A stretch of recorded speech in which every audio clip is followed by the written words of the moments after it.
उत्तर प्रदेश के मेरठ में पुलिस के लिए सिरदर्द बना कुंभल गैंग आखिर पुलिस के हत्थे चढ़ ही गया। यह गैंग मेरठ के सर्राफा व्यापारियों को अपना निशाना बनाता था। रात के अंधेरे में यह लोग नाले में घुसकर सर्राफ की दुकानों में कुंभल करते थे और अंधेरे में ही कहीं गायब हो जाते थे। इतना ही नहीं, यह गैंग घटना को अंजाम देने के बाद घटना स्थल पर अलग अलग तरह के माफीनामे और नोटिस भी छोड़कर जाते थे। प्रेस वार्ता करते हुए एसएसपी रोहित सिंह सजवाल ने बताया कि इस गैंग के 3 सदस्यों को गिरफ्तार कर लिया है, जबकि एक अभी भी फरार है। इनके पास से 2 लाख नकद और कुंभल करने के तमाम उपकरण भी बरामद कर लिए गए हैं। पुलिस या पूछताछ में इन्होंने बताया कि इनके ऊपर कर्ज और इनकी गरीबी ने इन्हें इस रास्ते पर चलने के लिए मजबूर किया।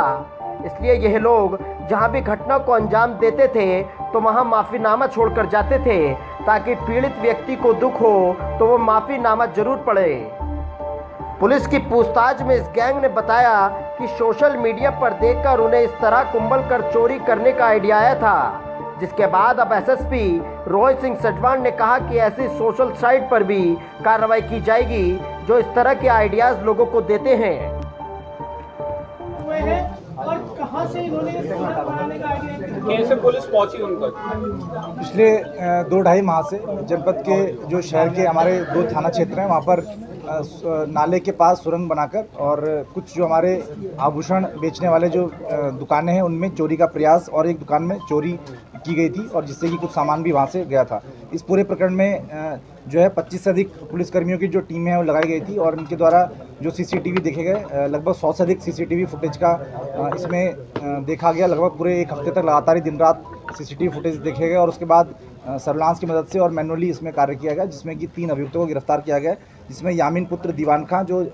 बादशाहपुर थाना ककोड़ जिला बुलंदशहर का रहने वाला है, साथ में सबील पुत्र दीवान खां ये इसका भाई है, ये भी थाना ककोड़ जिला बुलंदशहर का रहने वाला है, और तीसरा व्यक्ति अमित उर्फ डैनी पुत्र ओमकार उर्फ ओमकार ये फतेहपुर मकरंदपुर थाना ककोड़ जिला बुलंदशहर का रहने वाला है और ये विगत कुछ माह से हमारे थाना लिसाड़ी गेट के अंतर्गत किराए के मकान में रह रहे थे और ये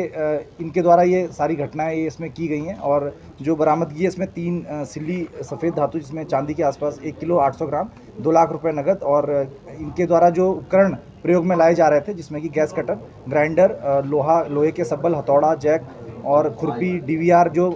दुकान से डीवीआर भी गया था और जो गैस सिलेंडर थे इनके द्वारा वहीं पे जो नाला है, चौड़ा सा नाला है जिससे ये घटना इन्होंने की थी, वहीं पर पानी के अंदर फेंक दिया था, इनकी निशानदेही के आधार पर इनको सामान को भी बरामद किया गया है। और इस पूरे प्रकरण में इन तीनों ही व्यक्तियों को गिरफ्तार किया गया जिनका आपराधिक इतिहास भी है, जिसमें कि एक व्यक्ति के ऊपर 2 मुकदमे, एक के ऊपर 3 मुकदमे और एक के ऊपर 6 से अधिक मुकदमे हैं। इनके ऊपर पुलिस के द्वारा सख्त कार्रवाई की जाएगी, गैंगस्टर एक्ट के तहत भी इसमें कार्रवाई की जाएगी। आइडिया कैसे आया, ये सुरंग बनाने का आइडिया कैसे लिया, वैसे पेशेवर ये काम करने वाले क्या है? ये मजदूरी का कार्य करते हैं, जो ग्राइंडर का उपयोग करते हैं, गैस कटर का उपयोग करते हैं। साथ में इनको यूट्यूब देखकर और सोशल मीडिया के माध्यम से ये आइडिया आया कि अगर नाली के सहारे चोरी की जाए तो उसको पकड़ना बहुत ही मुश्किल है, क्योंकि वो अगर अंदर चोरी करते हैं तो बाहर कोई सीसीटीवी कैमरे में वो पकड़ में भी नहीं आते हैं और बहुत आसानी से किसी को बाहर पुलिसकर्मी अगर पेट्रोलिंग भी करते हैं तो वो पता नहीं चल पाएगा, क्योंकि अंदर की जो आवाज़ है वो बाहर नहीं आ पाती है। एक सर ये पर्ची छोड़ा खा गया, उसके बाद ही ये सफलता मिली और अगर आप उन सीसीटीवी को देखेंगे तो आपको लगेगा कि उसको बहुत ही माइन्यूटली, बहुत ही बारीकी से निरीक्षण करने के बाद ये घटना का खुलासा हो सका है और इसमें काफ़ी लंबा समय लगा, क्योंकि लिसाड़ी गेट के अंतर्गत जो जिस जगह ये रह रहे थे वहाँ काफ़ी घनी आबादी रहती है, जिसमें कि पता करना काफ़ी मुश्किल था कि ये कहाँ पे निवास कर रहे हैं। क्या पूछताछ में ये भी चीज सामने आई है कि ये यामीन है, सबील है और ये अमित है, तो जो सुरंग बनाने के लिए इस्तेमाल करते थे तो उसमें जैक वगैरह का इस्तेमाल होता था, जिसे आजकल लेंटर बनाने में इस्तेमाल किया। इसमें ये जो व्यक्ति है वो जैक का इस्तेमाल करना जानता था, तो जो फर्श को तोड़ने के लिए अगर जैक को जब इसको उठाते हैं जैक को तो जल्दी से फर्श टूट जाता है, उसमें प्रेशर पड़ता है, तो ये जैक का भी इस्तेमाल करते थे। ये जैक भी उनके द्वारा वहाँ छोड़ दिया गया था। इससे पूर्व में उसको भी जाके इन्होंने रेकी किया था। हाँ, ये जो घटना प्रतापपुर में हुई थी उस घटना का भी इन्होंने निरीक्षण किया था। साथ में इसमें एक और चीज़ निकल के आई कि ये घटनास्थल पे सॉरी वगैरह इस तरह की चीज़ें लिख के छोड़ते थे, क्योंकि इनको ये लगता था कि अगर ये इसी तरह की घटना अगर हमारे घरों में होगी तो हमको भी जिस तरह से बुरा लगेगा, इसी तरह से जो संभवतः जिसके यहाँ चोरी कर रहे हैं उनको भी बुरा लग रहा होगा। यासीन का कर्ज उतारने के लिए सारे एक हो गई थी। हाँ, इनके द्वारा ये घटना अपनी जो गरीबी है उसको पूरा करने के लिए और इसमें लालच के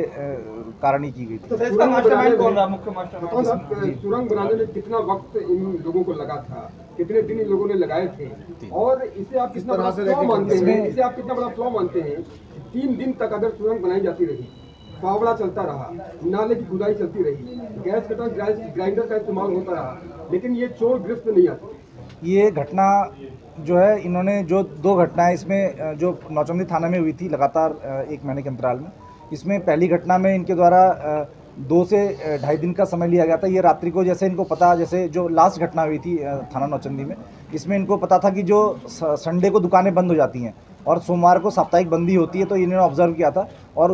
इनको देखा कि जब सोमवार को दुकानें बंद होती तो उस दिन दुकानें नहीं खुलेंगी, तो हम लगातार 2 रातों को, यानी कि संडे की रात, संडे और रविवार और सोमवार की रात को जिस दिन दुकान बंद हो रही है, साथ ही सोमवार और मंगलवार की रात को जिस दिन भी दुकान बंद है, तो इन दोनों ही रातों का उपयोग इनके द्वारा किया गया। और इन घटनाओं में, क्योंकि ये नाले के अंदर से जाते थे, तो अगर बाहर कोई आदमी भी चल रहा है तो उसको पता नहीं चल सकता है कि इसके अंदर क्या हो रहा है, नाले में ये सुरंग किस तरह से खोद रहे हैं, क्योंकि आवाज़ बाहर बिल्कुल नहीं आती थी। अच्छा सर, एक चीज बताइए, क्योंकि बुलंदशहर के रहने वाले हैं, मेरठ ही क्यों चुना? उससे पहले आपने देखा बाइकर्स गैंग का क्या था, वो भी मेरठ आए थे, तो मतलब मेरठ आने के पीछे ये, क्योंकि ये है कि जैसे ये दूसरे जनपद के रहने वाले हैं, तो इसमें इनकी पहचान आसानी से ना हो सके। सामान्यतः ये होता है कि अपराध करने वाले को लगता है कि अगर वो जिस जनपद में जा रहे हैं उसी के रहने वाले हैं और वहीं घटना कर रहे हैं, तो उनका पकड़ा जाना आसान होता है। इस वजह से थोड़ा इसमें समय भी लगा, 7-8 दिन का समय लगा पकड़ने में, क्योंकि ये इनकी पहचान यहाँ पर नहीं थी। ये किराए के मकान पे रह रहे थे और ये जो है जो फर्जी डॉक्यूमेंट्स के आधार पे वहाँ पे रह रहे थे, जिससे इनकी पहचान हमारे डाटाबेस में भी नहीं थी।